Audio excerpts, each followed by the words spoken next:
തെരഞ്ഞെടുപ്പ് തോൽവിക്ക് ശേഷമുള്ള ആദ്യ CPM കേന്ദ്ര കമ്മിറ്റി യോഗത്തിന് ഇന്നിപ്പോൾ ഡൽഹിയിൽ തുടക്കമാവുകയാണ്. കേരളത്തിലെ കനത്ത പരാജയം ഉൾപ്പെടെ വിലയിരുത്തുകയാണ് പ്രധാന അജണ്ട. CPM ജില്ലാ കമ്മിറ്റികളിലെ ചർച്ചകളിൽ പിണറായി വിജയനും MV ഗോവിന്ദനുമെതിരെ ഉയരുന്ന നിശിത വിമർശനവും കേന്ദ്ര കമ്മിറ്റിയുടെ മുൻപാകെ എത്തും. അംഗങ്ങൾക്ക് തുറന്ന് സംസാരിക്കാൻ അവസരം നൽകണമെന്നും നേതാക്കൾ ആരെയും തടയരുതെന്നുമാണ് ദേശീയ നേതൃത്വത്തിന്റെ നിർദ്ദേശം. ഇവയെല്ലാം ക്രോഡീകരിച്ചുള്ള റിപ്പോർട്ടാകും കേന്ദ്ര കമ്മിറ്റിയിൽ അവതരിപ്പിക്കുക.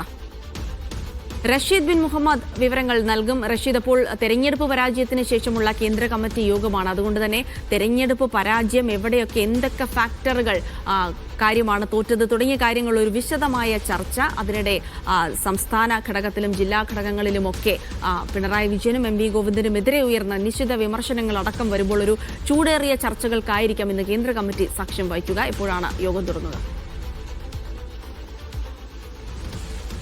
ജിൽസി, യോഗം രാവിലെ 10 മണിക്കാണ് ആരംഭിക്കുന്നത്. കേരള നിയമസഭാ തെരഞ്ഞെടുപ്പിലേറ്റ കനത്ത പരാജയം അത് ഏറെ ഗൗരവത്തോടു കൂടി തന്നെയാണ് കേന്ദ്ര കമ്മിറ്റി വീക്ഷിക്കുന്നത് എന്നുള്ളതാണ്. കഴിഞ്ഞ ദിവസങ്ങളിൽ ജില്ലാ തലത്തിലും സംസ്ഥാന തലത്തിലും നടന്നിട്ടുള്ള നേതൃയോഗങ്ങളിലൊക്കെ തന്നെയും പാർട്ടിയുടെ തോൽവിക്കെതിരെ കടുത്ത വിമർശനങ്ങൾ ഉയർന്നു വന്നിട്ടുണ്ട്. ഇതിൽ ഏറെ പ്രധാനപ്പെട്ടത് പാർട്ടി സെക്രട്ടറി MV ഗോവിന്ദൻ, അതോടൊപ്പം പിണറായി വിജയൻ എന്നിവർക്ക് നേരെ ഉയർന്നു വന്നിട്ടുള്ള പ്രതിഷേധങ്ങളും ആരോപണങ്ങളുമാണ്. കടുത്ത വിമർശനമാണ് ഈ ഇരു നേതാക്കൾക്കെതിരെയും പാർട്ടി യോഗങ്ങളിൽ നിന്നും വന്നിട്ടുള്ളത്. പ്രത്യേകിച്ചും കണ്ണൂരിൽ നിന്നടക്കം ഇത്തരത്തിലുള്ള വിമർശനങ്ങൾ ഉയർന്നു വന്ന സാഹചര്യത്തിൽ ഏറെ പ്രധാനപ്പെട്ട കാര്യങ്ങളിലേക്ക് തന്നെയായിരിക്കും, അല്ലെങ്കിൽ നിർണായകമായിട്ടുള്ള യോഗം തന്നെയായിരിക്കും ഇന്ന് നടക്കുക. 3 ദിവസത്തെ യോഗമാണ് നടക്കുന്നത്. ഇന്ന് ചേരുന്ന യോഗത്തിൽ പിണറായി വിജയൻ പങ്കെടുക്കില്ല എന്നുള്ള കാര്യം കൂടി അറിയിച്ചിട്ടുണ്ട്. നേരത്തെ ഈ പിണറായി വിജയനെ പ്രതിപക്ഷ നേതാവായി തെരഞ്ഞെടുത്തതിൽ PB യോഗത്തിൽ പോലും വലിയ വിള്ളലുകൾ ഉണ്ടായിട്ടുണ്ട് എന്നുള്ള റിപ്പോർട്ടുകളാണ് പുറത്തു വന്നിരുന്നത്. കേന്ദ്ര നേതൃത്വം അത് തള്ളിയിരുന്നെങ്കിൽ പോലും സമാനമായിട്ടുള്ള രീതിയിൽ ഇന്നും വിമർശനം ഉയർന്നേക്കാം എന്നുള്ള റിപ്പോർട്ടുകളാണ് പുറത്തു വരുന്നത്. കാരണം ഓൺലൈനായി ചേർന്നുകൊണ്ടാണ് PB അംഗങ്ങളൊക്കെ തന്നെയും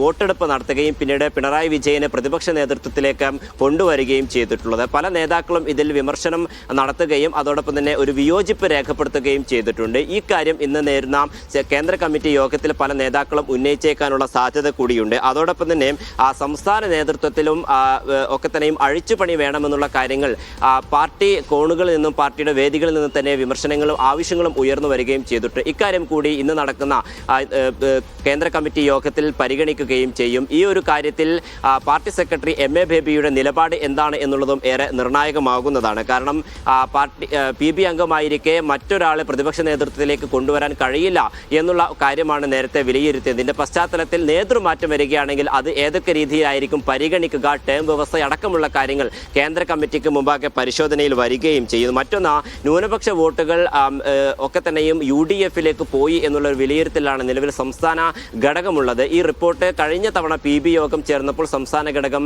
PB യോഗത്തിന് മുമ്പാകെ വെക്കുകയും ഇത് ഒഴുകിപ്പോയതിൽ, അതായത് ഈ വോട്ടുകൾ എങ്ങോട്ട് പോയി എന്നതുമായി ബന്ധപ്പെട്ട വിലയിരുത്തലുകൾ PB നടത്തുകയും ചെയ്തിട്ടുണ്ട്. ഇതിന്റെ പൂർണ്ണമായിട്ടുള്ള വിശദീകരണവും ചർച്ചയും ഇന്ന് നടക്കുന്ന CC യോഗത്തിൽ ഉണ്ടാവുകയും ചെയ്യും. ഇത്തരത്തിൽ നിയമസഭാ തെരഞ്ഞെടുപ്പുമായി ബന്ധപ്പെട്ട പൂർണ്ണമായിട്ടുള്ള ഒരു വിശകലനം നടത്തുകയും പാർട്ടി എങ്ങനെ തോറ്റു എന്നതിൽ ഒരു ഉത്തരം കണ്ടെത്തുന്നതിനായിട്ടുള്ള നിർണായകമായിട്ടുള്ള യോഗമാണ് 3 ദിവസങ്ങളിൽ ചേരുന്നത്. വരും ദിവസങ്ങളിൽ പിണറായി വിജയൻ അടക്കമുള്ള നേതാക്കൾ പങ്കെടുക്കുകയും അവരുടെ നിലപാടുകൾ വ്യക്തമാക്കുകയും ചെയ്യും. കേരളത്തിൽ ജില്ലാ തലത്തിലും അതോടൊപ്പം തന്നെ സംസ്ഥാന സെക്രട്ടേറിയറ്റിലും ഉയർന്നു വന്നിട്ടുള്ള സമാനമായിട്ടുള്ള ചില വിമർശനങ്ങൾ ഇന്ന് ചേർന്ന CC യോഗത്തിലും ഉണ്ടായേക്കാനുള്ള സാധ്യതകൾ കൂടിയാണ് ഇപ്പോൾ കാണുന്നത്. ജിൽസി, ശരി.